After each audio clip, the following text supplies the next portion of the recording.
ভারতের সংবিধান খুব সহজে সুপার ট্রিকের সাহায্যে এমন কিছু ধারা আমরা আলোচনা করব এই ভিডিওতে, যেখানে মনে রাখতে খুব সুবিধে হবে।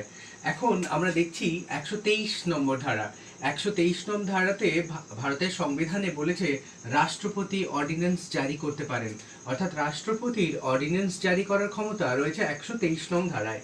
ঠিক একই রকমভাবে রাজ্যের ক্ষেত্রে রাজ্যপাল পারেন অর্ডিন্যান্স জারি করতে। এই রাজ্যপাল পারেন কত নং ধারায়? 213 নং-এ। এই 1, 2, 3 আর এই 2, 1, 3 অর্থাৎ এই ডিজিটসগুলোকে কাজে লাগিয়ে এটা এসছে। এটা 123 রাষ্ট্রপতি আর 213 রাজ্যপাল। এবার ঠিক একই রকমভাবে সুপ্রিম কোর্ট আর হাইকোর্টেরটাও আমরা দেখে নিই।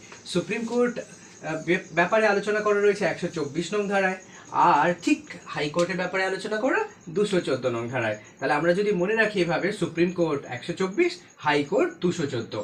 তাহলে আরেকবার একটু দেখে নিই। রাষ্ট্রপতি অর্ডিন্যান্স জারি করতে পারেন 123 নং ধারায়, আর রাজ্যপাল অর্ডিন্যান্স জারি করতে পারেন 213 নং-এ। Supreme court 124, high court 214।